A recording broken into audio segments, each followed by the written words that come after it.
Assalamualaikum warahmatullahi wabarakatuh. Perkenalkan, nama saya Muhammad Aprianto Baso dengan NIM 2212300004. Nah, pada video kali ini saya akan menjelaskan tentang eh, mata kuliah ilmu pendidikan yang terdiri dari hakikat sampai dengan lingkungan pendidikan. Simak terus ya videonya. Yang pertama, kita akan membahas tentang hakikat manusia dan juga hakikat pendidikan. Nah, pada pembahasan ini adalah langkah awal kita memasuki materi pada video kali ini. Nah, hakikat manusia. Manusia adalah makhluk sempurna dalam cara berpikir serta cara mengendalikan diri. Manusia juga diberikan nafsu dan juga hasrat. Nah, terus yang kedua, hakikat pendidikan.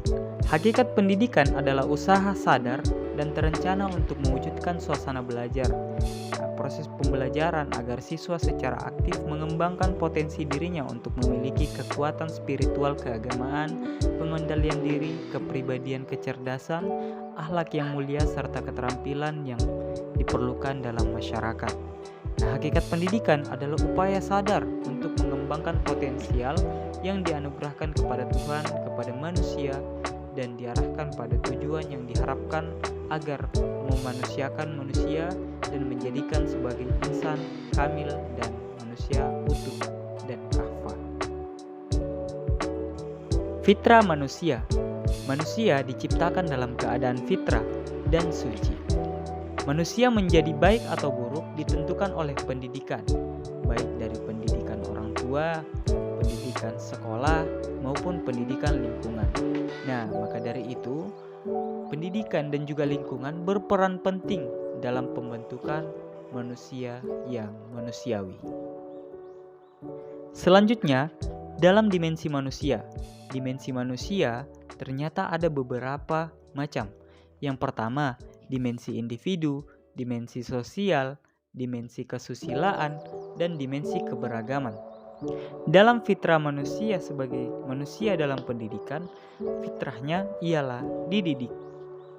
Setelah kita mengetahui tentang hakikat pendidikan dan hakikat manusia serta fitrah manusia, kita beralih kepada pendidikan menurut para ahli. Nah, ahli yang pertama ialah muncul dari Ki Hajar Dewantara. Nah, Ki Hajar Dewantara mengungkapkan bahwa pendidikan adalah daya upaya memajukan budi pekerti, baik itu meliputi karakter, kekuatan batin, pikiran, intelek, dan jasmani anak-anak yang selaras dengan alam dan masyarakatnya. Nah, yang kedua adalah Lil Gifal. Lil Gifal mengungkapkan bahwa pendidikan adalah usaha mempengaruhi dan melindungi serta memberikan bantuan yang tertuju kepada kedewasaan anak didik, atau dengan kata lain, membantu anak didik agar cukup mampu dalam melaksanakan tugas-tugas hidupnya sendiri tanpa bantuan orang lain. Tujuan dan fungsi pendidikan. Nah, tujuannya diungkapkan dalam menurut Undang-Undang Nomor 20 Tahun 2003 Pasal 3 tentang Sistem Pendidikan Nasional.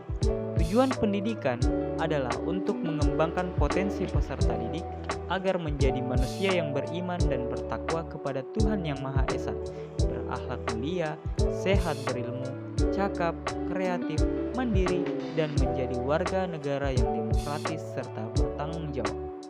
Yang kedua ada fungsi pendidikan.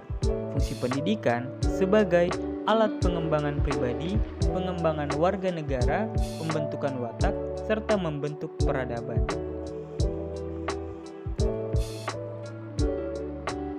Selanjutnya, kita masuk kepada hubungan manusia dan juga pendidikan. Hubungan manusia dan pendidikan ini sangat erat. Mengapa demikian? Karena manusia tidak membawa semua ini dari ia lahir. Ia tidak mampu berjalan tegak di atas dua kaki, tidak mampu berbicara, tidak mampu berperilaku ketika tidak ada pendidikan. Nah, hubungan pendidikan dan manusia ialah memiliki hubungan kausalitas. Karena manusia dan pendidikan mutlak ada karena pendidikan. Manusia dapat menjadi dirinya sendiri sebagai manusia yang manusiawi berkat pendidikan. Yang selanjutnya ada unsur-unsur pendidikan. Nah, di mana unsur-unsur pendidikan ini meliputi beberapa komponen. Yang pertama adalah peserta didik. Nah, peserta didik ini sebagai subjek dalam pendidikan yang merupakan seseorang dengan memiliki potensi fisik dan psikis. Peserta didik ini berasal dari lingkungan pendidikan, individu yang memerlukan bimbingan dan perlakuan manusia. Yang kedua ada pendidik. Nah, pendidik ini orang yang bertanggung jawab terhadap pelaksanaan pendidikan dengan sasaran peserta didik. Yang ketiga ada interaktif edukatif. Nah, interaktif edukatif ini adalah komunikasi timbal balik antara peserta didik dengan pendidik yang terarah dalam tujuan pendidikan. Yang keempat ada tujuan pendidikan. Tujuan pendidikan merupakan hal abstrak yang ingin dicapai dalam proses pembelajaran. Yang kelima ada materi pendidikan. Materi ini merupakan bahan ajar dalam pendidikan. Nah, yang keenam ada alat dan metode pendidikan. Nah, alat dan metode dalam pendidikan ini adalah segala sesuatu yang dilakukan atau diadakan dengan sengaja untuk mencapai tujuan pendidikan. Serta metode ini adalah pendidikan melihat efisiensi dan efektivitas. Contoh, alat pendidikan, komputer, sosial, media, buku. Sedangkan metode pendidikan, cara penyampaian pada peserta didik. Nah, yang terakhir atau yang ketujuh, lingkungan pendidikan merupakan tempat peristiwa pendidikan terjadi. Contoh, sekolah, lingkungan keluarga, dan lingkungan masyarakat. Nah, selanjutnya ialah landasan dan fungsi pendidikan. Nah, kalau kita membahas tentang landasan dan fungsi pendidikan, pasti tidak asing dari tujuan pendidikan itu sendiri. Nah, ada 3 tujuan yang saya jelaskan pada video kali ini, yaitu tujuan pendidikan nasional, ialah membentuk manusia yang seutuhnya. Nah, tujuan pendidikan institusional itu ialah jenjang di dalamnya dan jenis persekolahan yang dibagi-bagi setiap pendidikannya. Nah, terus yang selanjutnya ialah tujuan pembelajaran khusus. Nah, ini ialah pembahasan di dalamnya, pembahasan persatuan dan juga kurikuler.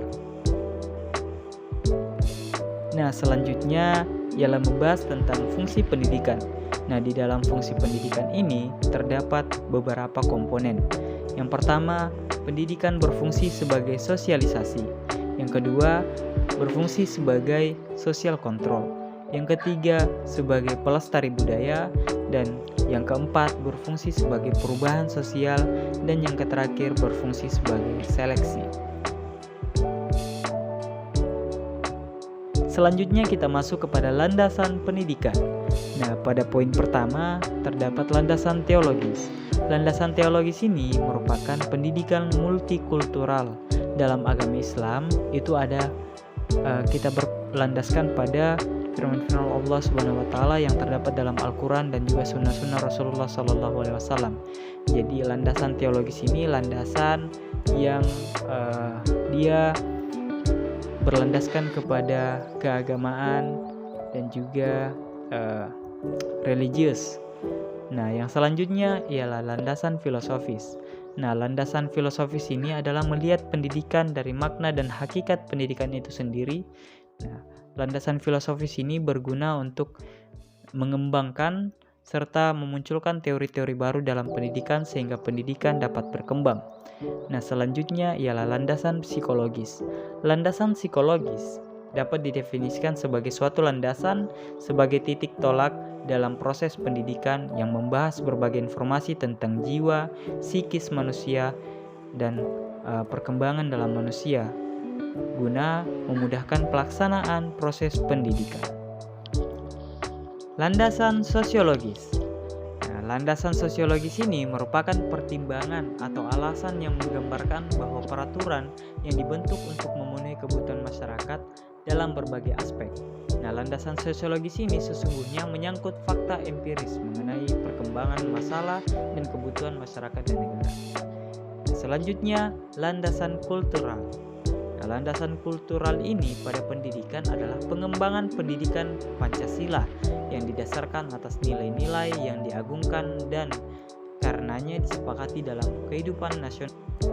Nah, yang terakhir, landasan ilmiah dan teknologi.